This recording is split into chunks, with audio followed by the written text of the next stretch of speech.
हमारे जो ज्ञान लेने का विषय है वो ज्ञान अ,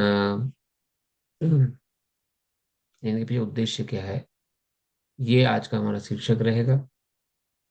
और प्रकृति किसे कहते हैं, पुरुष क्या है, पुरुष में प्रकृति में क्या संबंध है, ये भगवान ने समझाया। प्रकृति यानी मटीरियल नेचर, तो उसको समझने का प्रयास करेंगे। तो मंगलाचरण से हम प्रारंभ करेंगे, उसके बाद एक माला जप भगवान के शुद्ध नाम की, और फिर कथा को आगे बढ़ाएंगे। ओम अज्ञानतिमिरन्दस्य ज्ञानञ्जनशलाकया चक्षुरुन्मीलितं येन तस्मै श्रीगुरुवे नमः। श्रीचैतन्यमनोभीष्टं स्थापितं येन भूतले स्वयं रूपकदा मह्यं ददाति स्वपदान्तिकम्। वन्देऽहं श्रीगुरु श्रीयुतापदकमलं श्रीगुरुन् वैष्णवांशं च श्रीरूपं साग्रजातं सहगना रघुनाथान्वितं तं सजीवं साद्वैतं सावधूतं परिजनसहितं कृष्ण चैतन्य देवम श्री राधा कृष्ण पदान सहगन श्री ललिता श्री विशाखान्वितमस्ति च।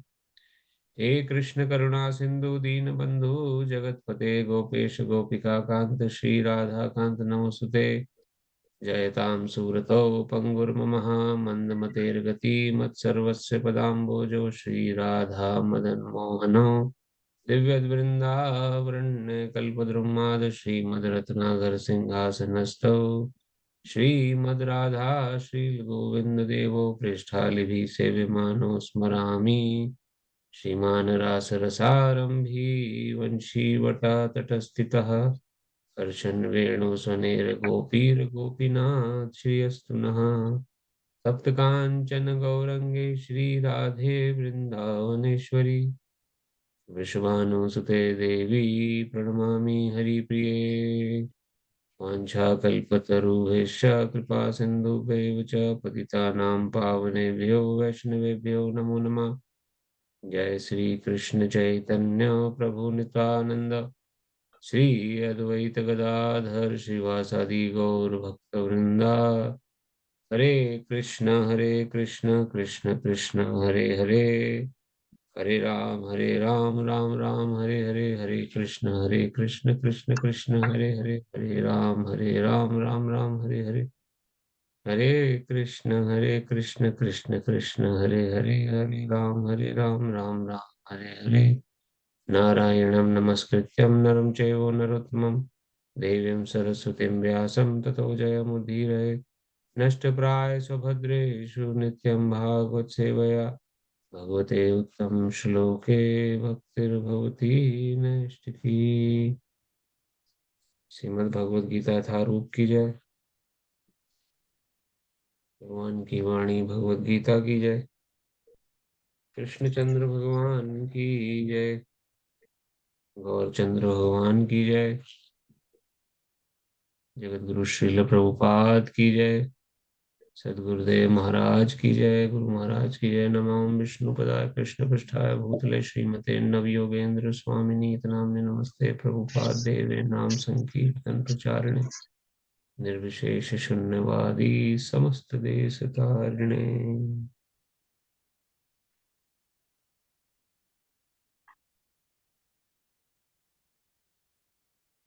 हम लोग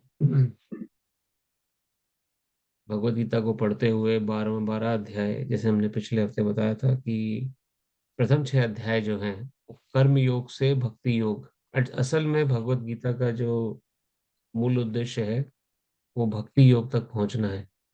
कैसे भगवान की भक्ति करी जाए, किस प्रकार से डिवोशनल सर्विस या भगवान की प्रेममयी सेवा में हम सम्मिलित हो सकते हैं, कैसे इस मनुष्य जीवन का सदुपयोग करके हम भगवान की सेवा करते हुए वापस भगवत धाम जा सकते हैं। तो ये पूरा उद्देश्य है।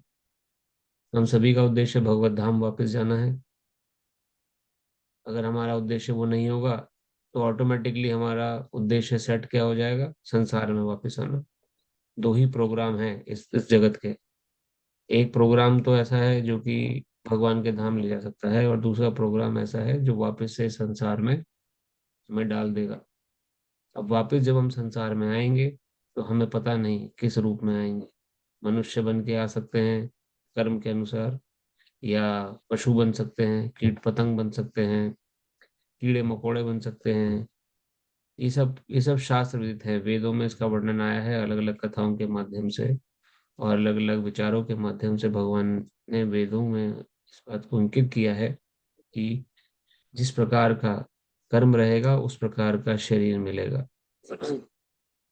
तो गारंटी नहीं है कि मनुष्य ही बनेंगे, पशु भी बन सकते हैं। और एक योनि में अगर, ऐसे 84 लाख योनियां हैं, एक योनि में 1 साल भी अगर हम रहे तो 84 लाख साल बाद फिर मनुष्य शरीर प्राप्त होगा। तो इस चीज को समझ लेना हमें बहुत आवश्यक है कि ये मनुष्य जीवन जिसको हम अभी जी रहे हैं बहुत दुर्लभ है। ये बहुत अंतराल के बाद हमें मिला है और ये बहुत जल्दी छूट जाएगा और फिर कब मिलेगा पता नहीं। तो इस चीज को हमें हमेशा अपने दिमाग में रखना है, माइंडसेट में प्रयास करना। एक भक्ति योगी जो होता है या जो साधक होता है, उस साधक को हमेशा इस बात का ज्ञान रहता है कि ये मनुष्य शरीर बहुत दुर्लभ है। उसी प्रकार से है जैसे किसी की बहुत करोड़ों रुपए की लॉटरी लग गई है, लेकिन उसे ज्ञान ही नहीं है कि अब इस पैसे का क्या करे, तो वो नाली में पैसा बहा देता है। उसी प्रकार से अगर हमने मनुष्य जीवन तो मिल गया, लेकिन मनुष्य जीवन प्राप्त करने के बाद अगर हमें ये ज्ञान ही नहीं हुआ कि हमें जीना कैसे है, हमें क्या कार्य करना है, हमें कैसे इस मनुष्य शरीर को सफल बनाना है, तो उसी प्रकार से है जैसे हमने लॉटरी का पैसा सारा हमने नाली में बहा दिया, ऐसे सारा समय हमने व्यर्थ कर दिया। नरोत्तम दास ठाकुर जी हमारे प्रमुख वैष्णव हमारे भोजन में लिखते हैं एक कि मनुष्य जन्म पाइया राधा कृष्ण ना भजिया, जानिया सुनिया विष खाई। जानबूझ के जैसे विष खा लिया हो, ऐसा व्यक्ति वो है व्यक्ति जिसने मनुष्य जन्म प्राप्त करने के बाद भी राधा और कृष्ण का भजन ना किया। ये वैष्णवों की वाणी है। और लोचन दास ठाकुर हमारे एक और प्रमुख वैष्णव हुए, उन्होंने वो क्या लिखते हैं कि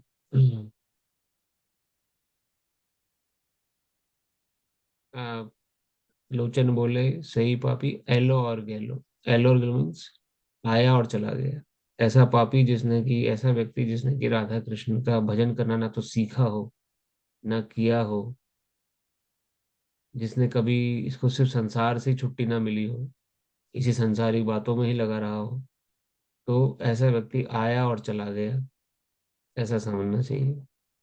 किसी को कुछ पता नहीं लगेगा कि क्या कब आया कब चला गया। तो ये मनुष्य जीवन बहुत दुर्लभ है। इसको इसकी सार्थकता को बनाए रखने के लिए भगवान ने हमें भगवत गीता दी। भगवत गीता में इसकी सार्थकता कब आएगी, जब हम भगवान की भक्ति किस प्रकार की जाए, कैसे राधा कृष्ण का भजन किया जाए, कैसे हम अपने को अपनी मानसिक स्तर को उठा सकते हैं, भजन के लेवल तक लेके आ सकते हैं। वो भगवत गीता में भगवान ने समझाया। तो प्रथम 6 अध्याय जो है वो कर्म योग से कैसे उस भजन मार्ग तक पहुंचा जाए उसके बारे में भगवान ने ज्ञान दिया है। आखिरी के 6 अध्याय जो है 13 अध्याय से लेके 18 अध्याय तक, ये ज्ञान योग से कैसे भक्ति योग तक पहुंचा जाए, कैसे भगवान की भक्ति सीखी जाए, उसके बारे में भगवान दे रहे हैं। तो हम उस सेक्शन में हैं अभी। ज्ञान योग से ज्ञान की बातें जानकर कैसे अपने को भजन में लगा सके, तो ये जानने का अब हम प्रयास कर रहे हैं 13वें अध्याय से। कर्म योग से भक्ति योग तक का सेक्शन हम पढ़ चुके हैं, और जो बीच के 6 सेक्शन है, चैप्टर 7, वो एक्चुअल में भक्ति योग है, चैप्टर 7 से लेके चैप्टर 12 तक। तो वो असल ज्ञान है जिसको जिसको हमें अपने जीवन में धारण करना है, वो भी हम कवर कर चुके हैं। तो थोड़ा बहुत इसमें रिपीटिशन है जो अब तक हम पढ़ चुके हैं। भगवान बता रहे हैं 13वें अध्याय से लेकर 18 अध्याय तक भगवान ने पुनः अर्जुन को रिवाइज कराई हैं चीजें। तो हमारे लिए भी अच्छा है कि हमें बार बार हमें रिवीजन करने को मिल रहा है, जो हम पढ़ चुके हैं, जो हम जानते हैं, और कुछ नई बातें जानने को भी मिलेंगी। अ, तो आज का जैसे हमने बताया कि जो एजेंडा रहेगा वो गेम, ज्ञान मिलने के बाद क्या जानने योग्य है उसको हम समझेंगे। उससे पहले एक माला जप हम सब भगवान के शुद्ध नाम की करेंगे, जिससे कि हमारा मन शुद्ध हो सके और ज्ञान को हम अपने हृदय में स्थापित कर सके। आप सभी से प्रार्थना है, अपनी माला थैली आप ले लीजिए, एक एक माला जप, अगर हो सके तो अनम्यूट करके हम करने का।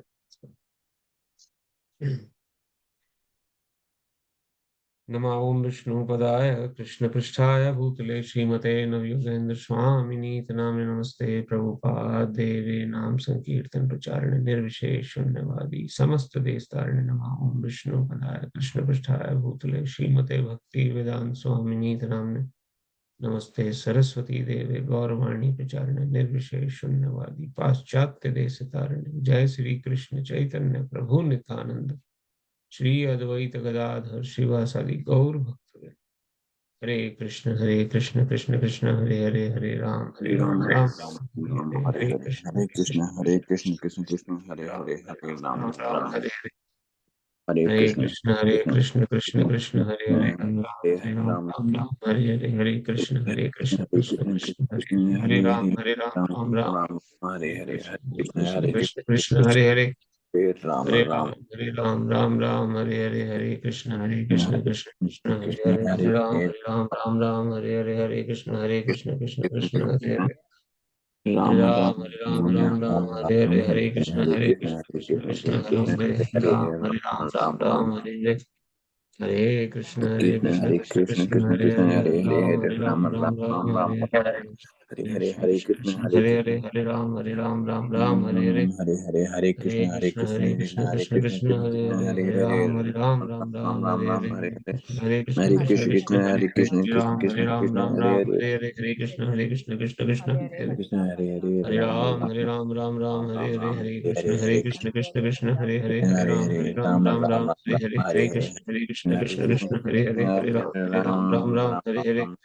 हरे हरे कृष्ण हरे कृष्ण कृष्ण हरे हरे, राम हरे हरे, राम हरे कृष्ण कृष्ण कृष्ण हरे कृष्ण हरे, हरे हरे हरे राम राम हरे राम हरे, हरे हरे हरे कृष्ण हरे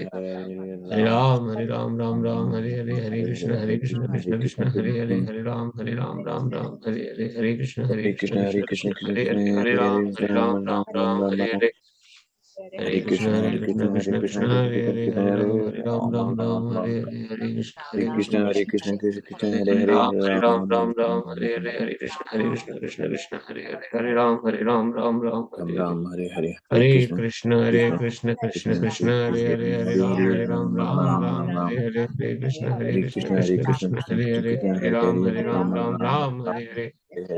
कृष्ण कृष्ण कृष्ण कृष्ण हरे हरे, हरे हरे राम हरे हरे, हरे हरे कृष्ण कृष्ण कृष्ण हरे कृष्ण हरे, कृष्ण हरे हरे राम हरे हरे, हरे हरे हरे कृष्ण हरे हरे, हरे राम हरे हरे, हरे कृष्ण हरे हरे, राम हरे हरे, हरे कृष्ण हरे हरे, हरे राम हरे हरे, हरे कृष्ण हरे हरे, राम हरे हरे, हरे कृष्ण हरे हरे, राम हरे हरे, हरे कृष्ण हरे हरे, राम हरे हरे, हरे कृष्ण हरे हरे, हरे राम हरे हरे, हरे कृष्ण हरे हरे, राम हरे हरे, राम हरे हरे हरे हरे कृष्ण कृष्ण कृष्ण हरे हरे, कृष्ण हरे राम हरे हरे, हरे हरे कृष्ण हरे कृष्ण कृष्ण हरे हरे,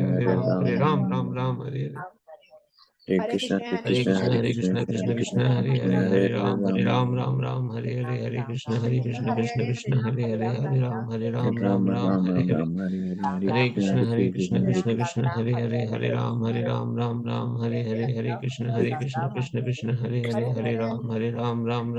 हरे, हरे कृष्ण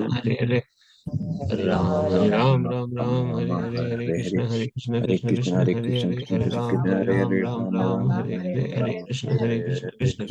हरे, हरे राम हरे हरे, हरे कृष्ण हरे हरे, हरे राम हरे हरे, हरे कृष्ण हरे हरे, हरे राम हरे हरे, हरे हरे कृष्ण कृष्ण हरे हरे, हरे राम हरे हरे, हरे कृष्ण हरे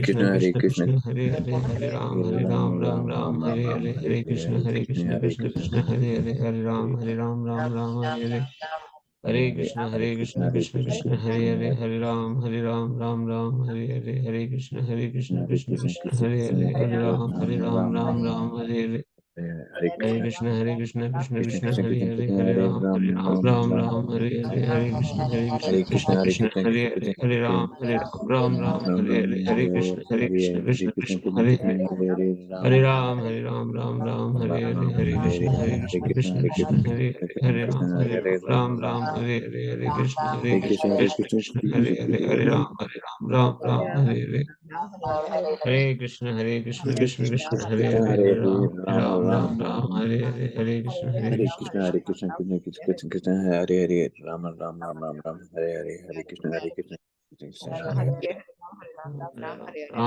हरे हरे हरे कृष्ण कृष्ण कृष्ण हरे हरे राम राम हरे कृष्ण कृष्ण कृष्ण हरे हरे राम राम राम राम राम राम राम राम हरे हरे कृष्ण हरे कृष्ण कृष्ण कृष्ण हरे कृष्ण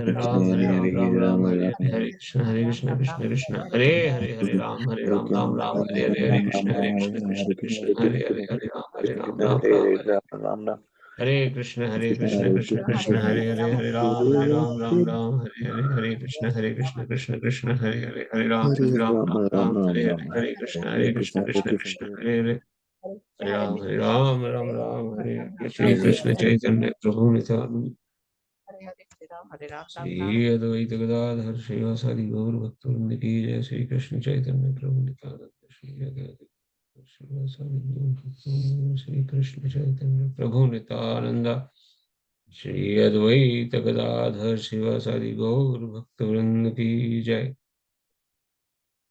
बहुत बहुत धन्यवाद। तो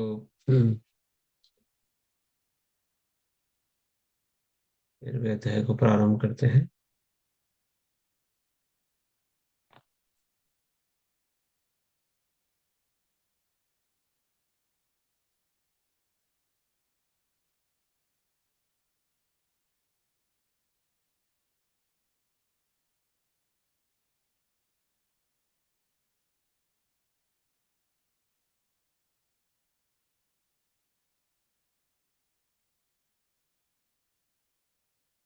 सभी को स्क्रीन दिख रही है भगवत गीता की? हाँ दिख रही है। हाँ प्रभु जी मुझे दिख रही है। ठीक, धन्यवाद।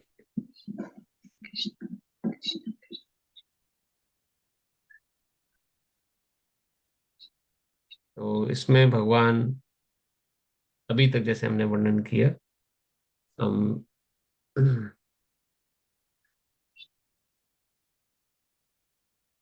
श्लोक नंबर 12 तक भगवान 3 विषयों पे, अर्जुन ने 6 प्रश्न किए थे।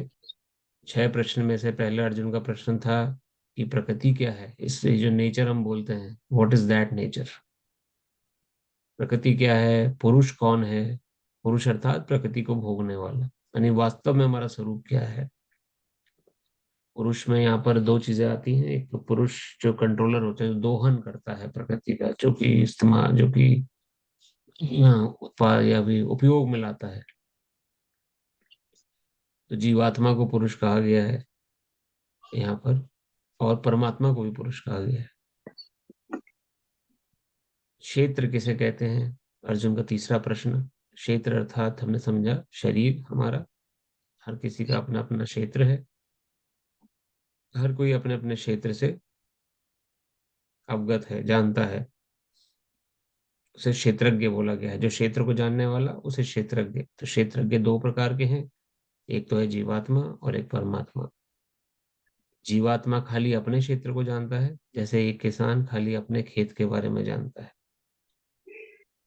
दूसरे खेत के बारे में उसे जानकारी नहीं है। लेकिन जो जमींदार होता है, जिसके पास 10-12 खेत हैं और जिसने किराए पर किसानों को रखा हुआ है, वो जमींदार सारे खेतों के बारे में जानता है, वो किसानों के बारे में भी जानता है, उसको सब कुछ पता है। वही है परमात्मा की स्थिति। परमात्मा हर क्षेत्र में भी है और दूसरे क्षेत्र का भी ज्ञान रखते हैं, क्योंकि ये सारे क्षेत्र परमात्मा के ही हैं। जीवात्मा भी परमात्मा की है। तो अपनी सारी प्रॉपर्टी को हर कोई इंसान जाने, तो भगवान भी अपने, तो हम भी भगवान की प्रॉपर्टी है, ये शरीर भी भगवान की प्रॉपर्टी है। तो जो भगवान की प्रॉपर्टी है, अपनी प्रॉपर्टी के बारे में भगवान सब कुछ जानते हैं। आप भगवान से झूठ नहीं बोल सकते, ऐसा कई बार हम सुनते हैं कि भगवान से झूठ नहीं बोल सकते। क्यों? क्यों भगवान सब कुछ जानते हैं। कैसे जानते हैं? क्योंकि हमारे सबसे नजदीक नजदीक है, निकटस्थम है, रहते हैं हमारे। तो क्षेत्रज्ञ परमात्मा भी हुआ। 4 प्रश्न हो गए। 5वां प्रश्न अर्जुन का था, ज्ञान क्या है, ज्ञेयम क्या है। ज्ञान और ज्ञान, ज्ञान किसे कहते हैं, 5वां प्रश्न। और ज्ञेयम, ज्ञान मिलने के बाद किसे जानना जाए, ऑब्जेक्ट ऑफ नॉलेज। क्या है, उसे गेयम कहा गया है।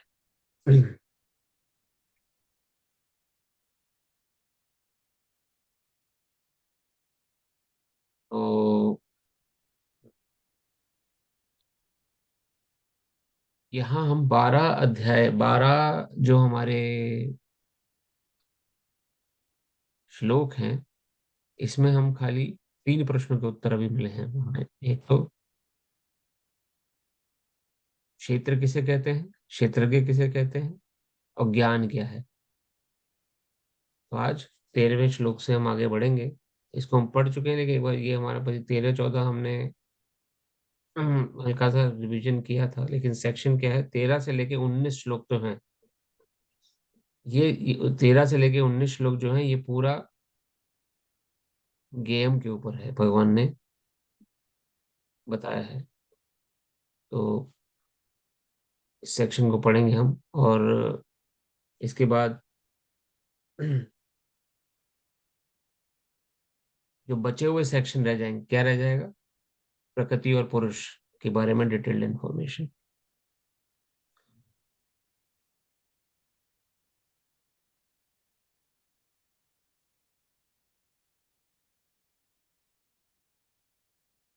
अच्छा करते हैं, आपको 3 प्रश्न तो क्लियर हो गए होंगे। क्षेत्र किसे कहते हैं, क्षेत्रज्ञ किसे कहते हैं, और ज्ञान क्या है। ज्ञान भगवान ने किसे बोला है, क्या किसी को ज्ञात है? क्योंकि ज्ञेयम जो है वो ज्ञान के ऊपर निर्धारित है।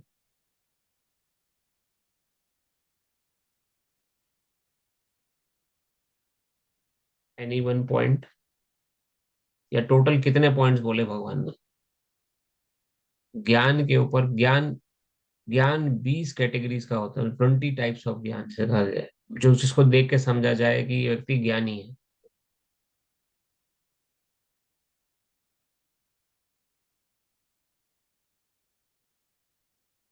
तो प्रभु इंद्रिया, 5 इंद्रियां।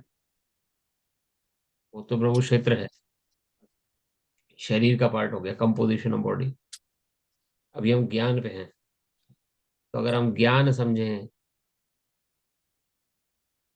तो ज्ञान, अगर किसी व्यक्ति को हम बोलते हैं ये व्यक्ति ज्ञानी है, very intelligent person, he is very intelligent person, तो एक्चुअल में भगवान ने इंटेलिजेंस किसे कहा है, व्हाट इज इंटेलिजेंस? हम तो चलो अपने लेवल पे इंटेलिजेंस कुछ भी समझ लें, जिसके 98% नंबर आ गए पढ़ाई में, या कोई बहुत अच्छा व्यक्ति अपने कार्य क्षेत्र में अच्छा व्यक्ति है, वो अ, उसको हमने समझ लिया कि वो ज्ञान उसमें है, इंटेलिजेंस में है। लेकिन उसको हम अपने भौतिक दृष्टिकोण समझते हैं। लेकिन वास्तव में अगर देखा जाए तो इंटेलिजेंस भगवान ने किसने क्या क्या बताई है, कोई एक आध पॉइंट।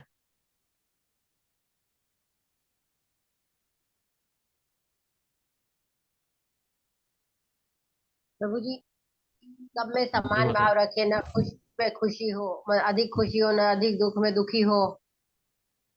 धन्यवाद माता जी। एक पॉइंट ये है, संभाव, समान दृष्टि होना, ये एक पॉइंट माता जी ने बताया। टोटल टोटल 20 पॉइंट्स भगवान ने बताए थे, उसमें से एक पॉइंट है समदृष्टि, सम रहना।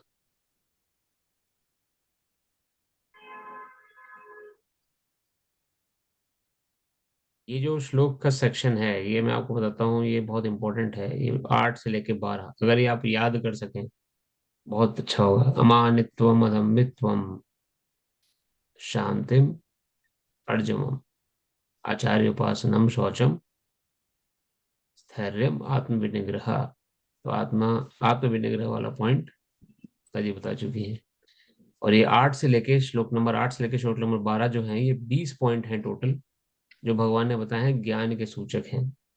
विनम्रता, अमानित्वम, अधम्बित्वम, अधम मतलब दम्भहीनता, दम्भ ना होना किसी प्रकार का भी। दम्भ मतलब घमंड का ही एक प्रकार का रूप होता है,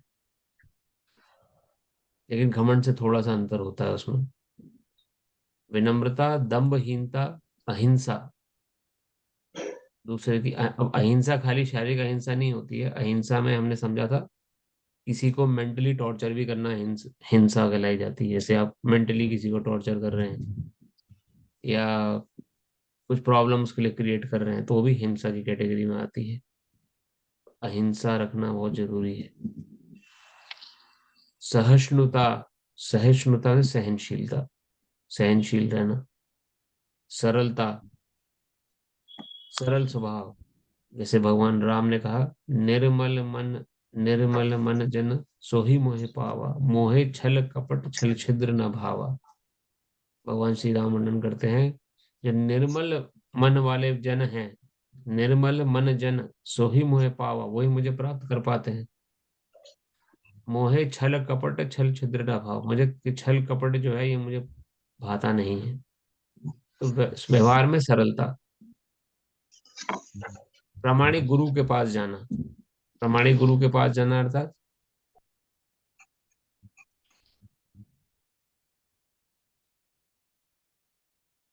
भगवान अपने जीवन में गुरु को धारण करना। गुरु भी कैसे, जो कि सदगुरु हो, जिनको जो कृष्ण को तत्व से जानते हो, उस गुरु की खोज, उस गुरु की शरण में रहना। तो प्रामाणिक गुरु के पास जाना।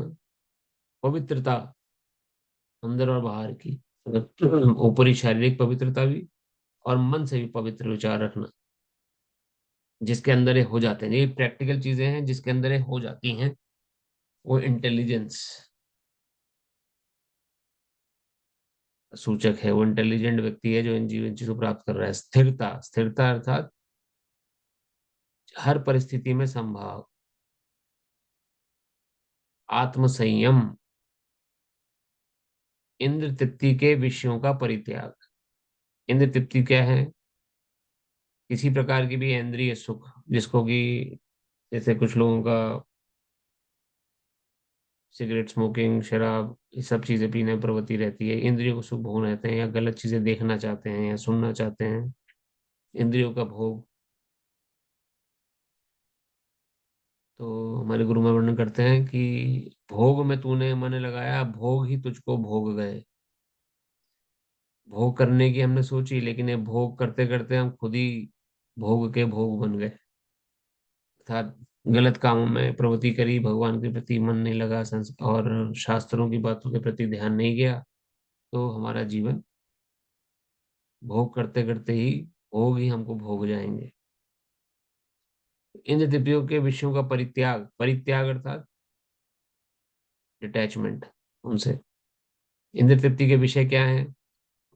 आंख का काम है देखना। अब देखना तो छोड़ नहीं सकते हम, आंखें मिली हैं तो देखेंगे भी, लेकिन देखना क्या है?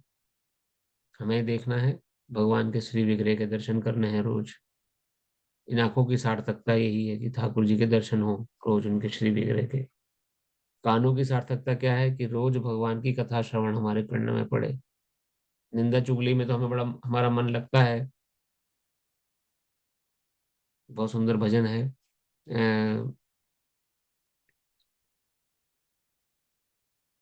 मन पापी अणिया करदा। हमारे गुरु महाराज जी भजन गाते हैं बहुत सुंदर तरीके से। मन पापी अणिया करदा, नहीं हो जपदा कृष्ण मुरारी नू। पंजाबी में है वैसे भजन। जिथे होवे कथा वार्ता, उथे पैर न पांदा। जहाँ कथा वार्ता होती है वहां तो नहीं जाता। जिथे होवे निंदा चुगली, दौड़ दौड़ उथे जांदा। जहाँ निंदा चुगली होती है वहां दौड़ दौड़ के जाता है मन। जहाँ कथा वार्ता हो रही है वहां पैर भी नहीं रखता। मैंने कई बार समझाया, तू छड़ दे लंबरदारी नू। लंबरदारी, लंबरदार जो होता है, ऐसी जो उसकी उस ऐसा हमारे मन का स्वभाव इस भजन में बताया गया है। बहुत सुंदर भजन है। तो इस तो इंद्रिय विषयों का परित्याग अर्थात जो कान सुनेंगे जरूर, लेकिन निंदा चुगली नहीं सुननी किसी की। प्रयास करना है जहाँ कहीं निंदा चुगली हो रही हो, या तो उसे बंद करा दें प्रार्थना करके कि हमारे साथ अगर बैठे हैं आप तो निंदा चुगली किसी की मत करिए आप, चाहे कोई कैसा भी क्यों ना हो। नहीं तो वो स्थान छोड़ दीजिए, अगर छोड़ सके वो स्थान जहाँ निंदा चुगली होती है लोगों की। किसी प्रकार की भी निंदा चुगली नहीं करनी। अब हमें लगता है कि दूसरे व्यक्ति ने हमारे साथ बुरा किया या किसने किया, हम उसके थोड़ा तो हमें बोलें किसी से, तो जिसने किसी के साथ बुरा किया उसके कर्म उसके साथ उसी समय जुड़ गए। अब उसको उस कर्मों का फल कैसा मिलेगा वो वही जानता है। हम अगर निंदा चुगली के चक्कर में फंस गए तो हम अपना कर्म भी खराब कर लेंगे। तो बचा कोई नहीं रह सकता संसार में। किसी ने कोई गलत किया है किसी के लिए तो उसका फल उसे मिलेगा ही मिलेगा, हर कीमत में मिलेगा, कोई बच नहीं सकता, प्रकृति का विधान ऐसा है। लेकिन निंदा चुगली हम किसी की कर रहे हैं तो हमें भी फिर उस कटघरे में खड़ा होना पड़ेगा। तो कान दिए हैं तो निंदा चुगली नहीं करनी, भगवान की कथा श्रवण करनी है। जीवा दी है तो खाना नहीं छोड़ना है। इंद्रिय विषय पर त्याग, खाना क्या है, भगवान को अर्पित भोग प्राप्त करना है, खाना है। और जो भगवान को भोग नहीं लगा, प्रसाद नहीं है, उसे नहीं खाना। ऐसा मन में विचार, उसे कहा गया है इंद्रिय विषयों का परित्याग। विषय अपने आप खत्म हो जाएंगे कि हमें इधर उधर खाने की प्रवृत्ति है होटल में या कहीं पर भी, तो वो भोग लगा हुआ नहीं है। जो भोग लगा नहीं है तो जैसा हम अन्न खाते हैं वैसा हमारा मन बन जाता है। शास्त्र वर्णन करता है, जैसा खाओगे अन्न वैसा बनेगा मन, जैसा पियोगे पानी वैसी बनेगी वाणी, जैसा करोगे संग वैसा चढ़ेगा रंग। तो पानी क्या है, जैसे नशा करते हैं लोग, शराब पीते हैं, वैसी वाणी बन जाती है। शराबी की वाणी हम जानते हैं कैसी होती है, देखिए लड़खड़ाती हुई बोली है। और जैसा भी अन्न हम खाएंगे वैसा मन बन जाएगा हमारा, क्योंकि जिस व्यक्ति के बनाए हुए अन्न को हम प्राप्त कर रहे हैं, वो जिस भाव से अन्न बना रहा है वो भाव उस अन्न में आ जाता है। और जब वो भाव उस मन अन्न में आ जाता है तो उसका भाव हमारे अंदर आ जाता है फिर। तो आप तो इतनी मेहनत कर रहे हैं, साधन भक्ति कर रहे हैं, भजन भक्ति कर रहे हैं, हरि नाम जप कर रहे हैं, लेकिन होटल में प्राप्त किया खाना हमने, वहाँ होटल में जिस व्यक्ति ने खाना बनाया उसके मन में ईर्ष्या भाव है दूसरों के प्रति, उसके मन में काम भाव है, या उसके मन में क्रोध बहुत ज्यादा है, उसके हाथ का बनाया हुआ अन्न खा के अपनी साधन भक्ति को हम खुद ही चौपट कर देते हैं। ये बड़ी सूक्ष्म बातें हैं, शास्त्र बताता है, हमें समझना चाहिए। इसलिए जब भी हम अन्न खाएं, जीवा भगवान ने दिए तो स्वाद चखने के लिए, तो अन्न खाएं तो भगवान को अर्पित। कभी ऐसा हो रहा है कि बाहर खाना ही पड़ रहा है, नहीं टाला जा रहा है, तो अपने साथ थोड़ा भगवान का अर्पित भोजन या तुलसी पत्र रख सकते हैं जो भगवान को अर्पित हो, तो उस भोग में मिक्स कर सकते हैं। जो आप उस प्रसाद में, अगर बहुत मजबूरी में हमें खाना पड़ रहा है बाहर, तो उसमें भगवान को अर्पित भोग को मिक्स करके आप खा सकते हैं, तो वो प्रसाद बन जाएगा। लेकिन बहुत मजबूरी में उसमें भी जब आप नहीं डाल सकते, कुछ भगवान को अर्पित भोग लगा के रखिए जिससे कि आपको, और भगवान के चढ़ाए हुए भोग को आप ग्रहण करें। उससे हमारा शरीर अंदर से स्वच्छ होगा, हमारा मन पवित्र होगा, और साधना में हमारा मन लगेगा। अभी भजन भक्ति में हमारा मन क्यों नहीं लगता है? क्योंकि हमारे अंदर अलग अलग प्रकार के भाव हैं। वो ये भाव कहाँ से आए? अन्न के माध्यम से ही भाव प्रवेश करते हैं जो हमें आगे बढ़ने नहीं देते। तो खान पान का बहुत ध्यान रहता है साधना में। तो इसलिए इस इंद्रिय विषयों का परित्याग, अर्थात जगह जगह ना खाएं, अपने घर में भगवान को अर्पित भोज को ही प्राप्त करें। उससे आपको आंतरिक बल मिलेगा, शक्ति मिलेगी, कैसे आप साधन भक्ति में टिके रह सकते हैं। मन में जो बुरे विचार आते हैं उनसे लड़ने का सामर्थ्य मिलेगा। अहंकार का अभाव, अहंकार का अभाव जिसके अंदर है, जो अहंकारी नहीं है वो ज्ञानी है। जन्म मृत्यु जरा वृद्धावस्था रोग के दोषों की अनुभूति, इनके दर्शन करना। जन्म क्या है, मृत्यु क्या है? जन्म भी बहुत बड़ा दुख है, कैसे माता के गर्भ में 9 महीने उल्टा टंगना पड़ता है, चारों तरफ कीट मकोड़े काटते हैं, खाने को पर्याप्त भोजन नहीं, लेकिन उस लंबे अवधि को हमें गुजरना पड़ता है। तो जन्म भी बहुत बड़ा, जितनी बार जन्म लेंगे उतनी बार वैसा टंगना पड़ेगा, उतनी बार कभी माता के, कभी पुरुष, कभी मनुष्य गर्भ में, कभी पशु गर्भ में, कभी अंडे के अंदर, ये जो भी अवस्था रहती है, तो वो एक शिशु की, उस शिशु की अवस्था में हमें गुजरना पड़ेगा। जितनी बार जन्म हमें लेना पड़ेगा उतनी बार ये एक दुखदायी स्थिति रहेगी कुछ समय तक। उसके बाद मृत्यु सबसे बड़ा दुख है, कोई नहीं चाहता मृत्यु हो, लेकिन मृत्यु अभी बहुत बड़ा दुख है।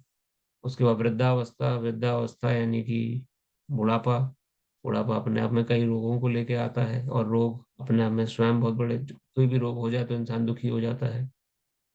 तो बुढ़ापा और बीमारी, इन इन दुखों से, इनके दर्शन, भगवान कह रहे हैं इनको हमें नित्य प्रति देखना चाहिए, दर्शन करना, हमें संसार में नहीं खो जाना चाहिए। कह रहे हैं सब कुछ ग्रीन है यहाँ पर, ग्रीनरी। जैसे कि मूवीज में जनरली दिखाया जाता है, एंड ऑफ द मूवी, जब मूवी खत्म होती है, कि सब कुछ सेटल हो गया, सब एकदम सुखी हो गए, एक विलेन चला गया, अब कोई दुख नहीं है। रियल लाइफ में ऐसा नहीं है। ये रियल लाइफ में तो होता है। रियल लाइफ में कष्ट भी हैं, परेशानियां भी हैं, तो उनका दर्शन हमें करना है। दर्शन अर्थात हमें ज्ञान रखना है कि जीवन हमेशा स्मूथ रोड नहीं है। ये एक प्रकार का रोलर कोस्टर है, इसमें अप्स एंड डाउन्स हैं। इनका दर्शन करते रहना चाहिए हमें। वैराग्य, वैराग्य अर्थात डिटैचमेंट। संसार मेरा घर नहीं है, इस बात का हमें प्रैक्टिस एक लेनी चाहिए कि एक दिन तो हम सभी को छोड़ना है संसार। तो इससे ज्यादा अटैचमेंट नहीं रखनी। अटैचमेंट ही हमारे दुख का कारण है। यही हमें दुख देती है बाद में, जब शरीर छूटता रहे, अब कैसे छोड़ के जाएंगे, मेरा घर मैंने बनाया, ये सब बनाया, परिवार बनाया, सब कुछ हुआ, लेकिन कैसे छोड़ पाएंगे इसको। ये इतना सरल नहीं है, इस भाव को जागृत करना बहुत डिफिकल्ट है। लेकिन ये सरल कब बनता है, जब भक्तों के संग में हम कथा श्रवण करते हैं, भगवान और भगवान के प्रति हमारा विश्वास हो जाता है कि ठाकुर जी तो हैं हमारे अपने, जो कभी हमें नहीं छोड़ेंगे। जब ये भाव प्राथमिकता से हमारे अंदर बढ़ने लगता है, तो सांसारिक अटैचमेंट उसी उतनी प्राथमिक उतनी ही रेट से डिक्रीज होने लगती है। तो अगर आप चाहते हैं कि संसार से डिटैचमेंट आपकी हो, ताकि मृत्यु के समय या संसार छोड़ते समय दुख ना हो, तो उसके लिए भगवान से अथाह प्रेम जागृत करना बहुत जरूरी है। वही प्रेम आपको उस परेशानी से लड़वाएगा, लड़ने की शक्ति देगा, जो अंत समय हम सबको भोगनी है।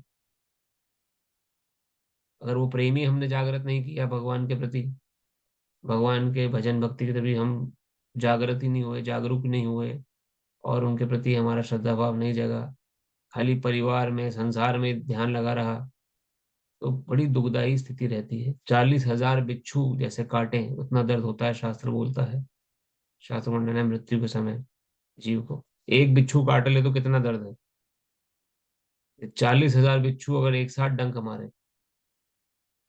ये मृत्यु के समय का दुख है उस व्यक्ति के लिए जो कि बहुत अटैच्ड है संसार से। लेकिन जो भगवान से अटैच हो गया है, उसे किस बात का दुख। वृंदावन में एक बाबा जी थे, जो कि भजन किया करते थे, भगवान के भजन भक्ति का, सिर्फ नाम जप उनका नियम था कि सुबह से नाम जप। उनका नाम जप में इतनी रुचि हो गई थी कि नाम जप छोड़ते नहीं थे। तो वो अपने जीवन का एक्सपीरियंस बताते हैं। हमने वैष्णव मुखारविंदो सुना कि एक बार नाम जप कर रहे थे, तो ऐसे ही उनको आभास हुआ कि कोई कोई आकृति कोई उनका आजू बाजू घूम रही है कल। तो नाम जप करते करते उन्होंने ध्यान लगा के देखा, तो उनको एक आकृति महसूस हुई, जो कि उनको उनसे कांटेक्ट करने की कोशिश कर रही है। तो उन्होंने बोला कि आपका समय हो गया है, हम यमदूत हैं, चलिए। तो बाबा जी बोलते हैं चलो, यहाँ चलना है। तो बोलते हैं हम यमदूत हैं, आप जब तक ये माला थैली पकड़े हैं, माला कर रहे हैं, तब तक हम आपको पकड़ नहीं पाएंगे, आप इसे छोड़ दो पहले। तो बोलते हैं माला को तो मैं छोड़ नहीं पाऊंगा, जहाँ चलना है माला के साथ चलूंगा। तो यमदूत, यमदूत है वो, यमदूत बोलते हैं कि नहीं, वो तो चलना ही पड़ेगा आपको, क्योंकि समय आपका समाप्त हो गया। मैं कहा, चलने को मैं मना कब कर रहा हूँ। तो मैं जहाँ चलना है, जहाँ लेके चलना है लेके चलो, लेकिन मैं नाम जप नहीं छोड़ सकता। नाम जप जो मैंने पकड़ लिया है, यही मेरी सर्वोच्च निधि है। मैंने जो कमाया है, नाम जप ही कमाया है जीवन में, इसे मैं छोड़ नहीं पाऊंगा। तो वो काली जो आकृति जो भी इंटरेक्ट कर रही थी, वो उनकी प्रदक्षिणा करती है और चली जाती है वहां से। गरुड़ पुराण में और दूसरे ग्रंथों में, और श्रीला प्रभुपाद ने भी एक पुस्तक लिखी, सेकंड चांस। बहुत अच्छी पुस्तक है, कभी आपको मौका मिले तो उसको जरूर पढ़िए। जरूर, वो उसमें अजामिल की कथा है। अजामिल जो ब्राह्मण थे वो जब मृत्यु हुई तो उनको 4 यमदूत लेने आए, लेकिन अजामिल ने अपने पुत्र का नाम नारायण रखा हुआ था, तो पुत्र के प्रति उसकी बहुत बहुत अटैचमेंट थी। संसार में लोगों की अटैचमेंट हो जाती है, परिवार में, पुत्र में, घर में। पुत्र का नाम संयोगवश उसने नारायण रखा था, तो नारायण को पुकारने लगा वो। मृत्यु जब आई, अब तो जा रहा हूं, तो अपने पुत्र को, भगवान नारायण को नहीं पुकार रहा था वो अपने पुत्र नारायण को पुकार रहा था। नारायण तू कहाँ है, नारायण मुझे देख, नारायण मुझे बचा ले, नारायण नारायण नारायण कह के पुकार रहा था। तो यमदूत आ गए थे लेने के लिए उसे। तभी नारायण का जैसे ही उच्चारण हुआ, तभी 4 विष्णु दूत भी आ गए। और विष्णु दूत ने क्या किया कि यमदूतों को रोक दिया कि तुम कहाँ से आ गए इसको लेने के लिए, ये तो अब वैकुंठ जाने का अधिकारी हो गया है। तो यमदूत कहते हैं इसे जिंदगी भर तो पापाचार्य किया। अजामिल कथा आप सभी जानते होंगे। अजामिल एक ब्राह्मण थे। एक बार जंगल में फूल तोड़ने गए, तो वहां उन्होंने एक प्रोस्टिट्यूट, एक वेश्या को देखा किसी पुरुष का संग करते हुए। तो उनके प्रति, वेश्या के प्रति आकर्षण हो गया उस अजामिल को। ब्राह्मण होने के बाद भी, सारी ब्राह्मण शिक्षा लेने के बाद भी, खाली इन आंखों से देखा, इन आंखों की देखी, वो जो हमने पहले पढ़ा ना, इंद्रिय विषयों परित्याग, जो हम खाली देखने से, अभी हम पाप कर्म में लिप्त नहीं हुए हैं, लेकिन हम देखने मात्र से ही अपने को दूषित कर लेते हैं। कोई गलत चीज हमने देखी, तो वैसी अजामिल की स्थिति हुई। उन्हें जंगल में जब वैश्या को देखा तो मन में विचार बना लिया कि मैं भी इस वैश्या को घर में लाऊंगा। घर में लाने के संकल्प करके घर पहुंचे। बहुत सुशील उनकी पत्नी थी, धर्म पत्नी। दिन रात अपने पति की सेवा करती थी। बहुत आज्ञाकारी बच्चे थे अजामिल के, हमेशा अपने पिता की आज्ञा पालन किया करते थे। लेकिन जैसे ही वैश्या के प्रति उनका आकर्षण हुआ, उन्हें पत्नी को छोड़ दिया, त्याग दिया, उसे उनके घर भेज दिया, बच्चों को भी भेज दिया घर। सबसे पहले तो उसने क्या किया, सबसे पहले वैश्या को उसने मेड सर्वेंट, एक नौकरानी बना के घर में दाखिल करवाया कि नौकरानी है, जिससे की सेवा करेगी घर में। फिर धीरे धीरे उसने अपने पत्नी का त्याग किया, बच्चों का भी त्याग किया। अभी ब्राह्मण था, घर में पठन पाठन यजन याजन करके जीविका अर्जित किया करता था, कथा श्रवण किया करता था। लेकिन अब वैश्यावृत्ति होने के कारण वो सब छूट गया। लोगों ने उसे बुलाना बंद कर दिया अपने घर में। कोई उसे ब्राह्मण समझता ही नहीं था अब। तो अब रोजी रोटी कैसे चलेगी? तो अब शिकार करने लगा, जीवों को मारने लगा, चोरी चकारी डकैती करने लगा, ये सब करके जीवन यापन करने लगा। तो ऐसे करते करते उसके उस वैश्या से 10 संतानें हुई। 10वीं संतान जो उसकी हुई, वो 80 साल का जब हो गया तब हुई थी। समझिए, ये काम प्रवृत्ति जो है, ये बुढ़ापे में भी पीछा नहीं छोड़ती है। 80 साल का जब अजामिल हुआ तब उसकी 10वीं संतान हुई। लेकिन संयोगवश उस 10वीं संतान का नाम उसने नारायण रख दिया, क्योंकि सबसे प्रिय था वो उसे। और ब्राह्मणिक के कुछ गुण थे, कुछ कर्म ऐसे किए थे, जिसका नाम उसने नारायण रखा। नारायण रखने के बाद जब मृत्यु की शैया पर आया, मरने लगा, तो इतना अटैच था परिवार से, उस वैश्या से, उसके संतानों से, और सबसे ज्यादा अपने सबसे छोटे पुत्र नारायण से, जिससे कि उसने आ, आ, आ, सबसे ज्यादा प्रेम था। तो मृत्यु के समय नारायण को पुकारा, अपने पुत्र को, भगवान नारायण को नहीं, तब जब तब ये संवाद हो रहा है। और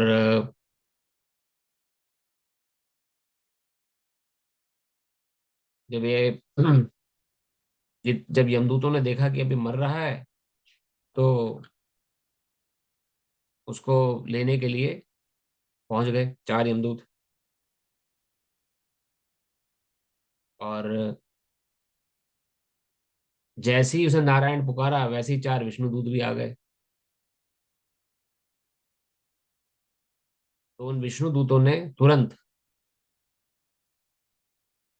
ही उन उन 4 यमदूतों को रोक दिया कि इसको तुम नहीं ले जा सकते। मैं आपको चित्र के माध्यम से दिखाने का प्रयास कर रहा हूँ, बहुत सुंदर इसकी प्रिंटिंग भी है।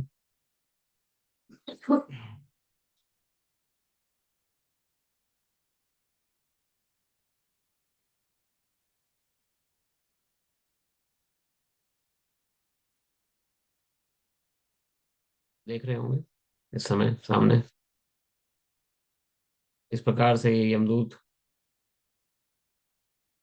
अच्छा यमदूत जो है शरीर को छू नहीं सकते हैं, क्योंकि आत्मा को छू नहीं सकते हैं, क्योंकि आत्मा प्रभु भगवान का अभी अंश। अभी आपका वही स्क्रीन दिख रहा है, भगवत गीता वाला। अच्छा अच्छा, तो चेंज करनी पड़ेगी मेरे को, ठीक है। अभी दिख रहा है ब्रो?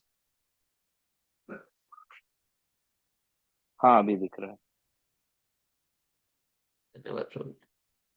तो जब इसने अपने पुत्र नारायण को पुकार, तो यमदूत जो होते हैं मन को निकालते हैं, मन जिसमें लगा है, और यम पाश में उसे पकड़ते हैं। तो जब ये चार यमदूत आए अजामिल को लेने के लिए, तो ये घबरा गया और घबरा के अपने पुत्र को बुलाया, नारायण नारायण मुझे बचाओ। जैसे ही नारायण नाम हुआ तो चार विष्णु दूत भी आए। तो शास्त्र वर्णन करते हैं, जो भजन जिस जिस व्यक्ति ने भजन भक्ति करी है, भगवान का नाम लेके शरीर छोड़ त्याग कर रहा है, उसको लेने के लिए चार विष्णु दूत आते हैं और वही वैकुंठ लोक लेके जाते हैं। और जो जो व्यक्ति संसारिक कार्य में लगा रहा, या जिसने छल कपट किया, किसी के प्रति दुख दोष प्राप्त किया, तो उसको लेने के लिए यमदूत आएंगे। तो उस समय यमदूतों में और विष्णु दूतों में लड़ाई हुई कि नहीं, तुम इसका, अब ये ग्राहक नहीं है तुम्हारा, अब ये इसने नारायण नाम ले लिया है, तब ये वैकुंठ हो जाएगा। तो यमदूत कहते हैं, ये ने भगवान नारायण को थोड़ी पुकारा था, ये तो अपने पुत्र को बुला रहा है। तो विष्णुदूत कहते हैं कोई बात नहीं, कैसे भी इसने नाम लिया, नारायण का लिया बस नाम। इतनी शक्ति है देखिए भगवान नाम, भगवान के नाम में, नारायण में, भगवान कृष्ण में। आप ये इनके इन प्रकार कैसे भी नाम जप कर रहे हैं, कोई फर्क नहीं पड़ता है, भगवान का नाम उच्चारण होना चाहिए। कुछ लोग बोलते हैं कि हम सारी जिंदगी पाप कर्म करें, अंत में भगवान का नाम जप कर लेंगे। कभी अंत में भगवान का नाम निकलेगा ही नहीं, अगर आपने जिंदगी भर भगवान का नाम नहीं लिया तो। इसलिए नाम जप बहुत इंपॉर्टेंट है। तो जब इसने भगवान का नाम लिया, तो यमदूतों ने को मार मार के विष्णुदूतों ने भगा दिया।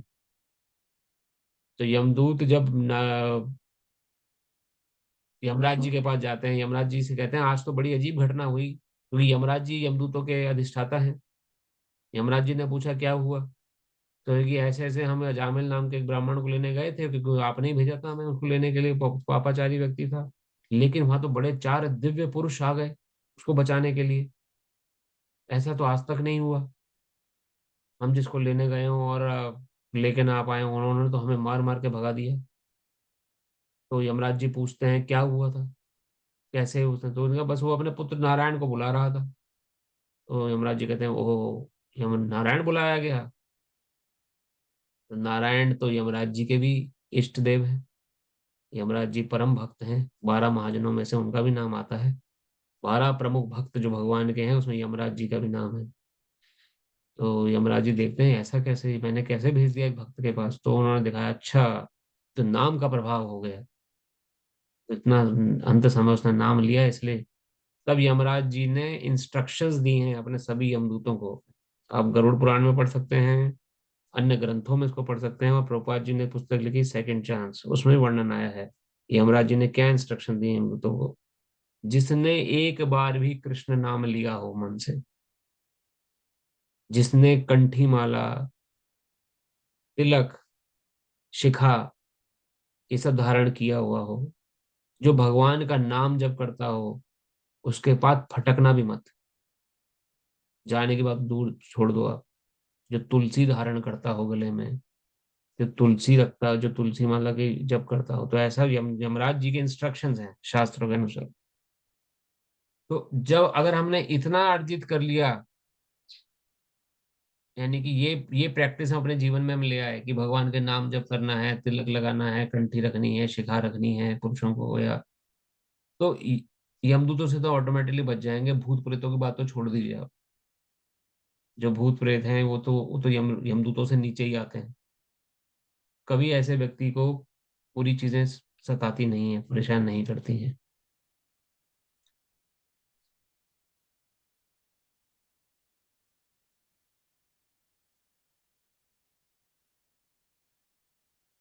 तो कहने का अर्थ क्या था, भगवान ज्ञान की बात जो बता रहे हैं, जो ज्ञान व्यक्ति कौन है, वैराग्य, वैराग्य अर्थात संसार की डिटैचमेंट होना और भगवान से अटैचमेंट। जब भगवान से अटैचमेंट हो जाएगी या भगवान संबंधित कार्यों से अटैचमेंट हो जाएगी, तो संसार से अपने आप डिटैचमेंट हो जाएगी। तो वैराग्य जो व्यक्ति रखता है वो ज्ञानी व्यक्ति है, क्योंकि जानता है अंत समय आ रहा है। संसार से अटैचमेंट रखूंगा तो परेशान हो जाऊंगा, इसलिए अटैचमेंट थोड़ी कम करनी है। संतान, स्त्री, घर तथा अन्य वस्तुओं की ममता से मुक्ति, ये जो ममत्व भावना है जिससे कि संसार, जैसे कि अपने परिवार का हम बुरा कर लेते हैं, जैसे कि धृतराष्ट्र की भावना थी। दुर्योधन जानता था दुर्योधन गलत है, लाक्षागृह किया है, अग्नि में जलाने का प्रयास किया, पांडवों को मारने का, विष खिलाने का प्रयास किया जिनको, लेकिन फिर भी कुछ नहीं कहा। यहाँ तक कि द्रौपदी माता को भी अपमानित करने का प्रयास किया गया युद्ध क्रीड़ा में, तब भी धृतराष्ट्र जी चुप रहे। क्यों? क्योंकि अटैच थे अपने पुत्र से, परिवार से बहुत ज्यादा। इतनी अटैचमेंट भी सही नहीं, गलत बात पे गलत सही निर्देशन देना बहुत जरूरी है। तो संतान, स्त्री, घर, अन्य वस्तुओं से ममता से मुक्ति, ममता नहीं रखनी। ममता से संतान बिगड़ जाती है, उनका एकदम रियल टीचर बनना है संतान का। गलत काम करे तो उनको निर्देशन देना है, सही शिक्षा देनी है।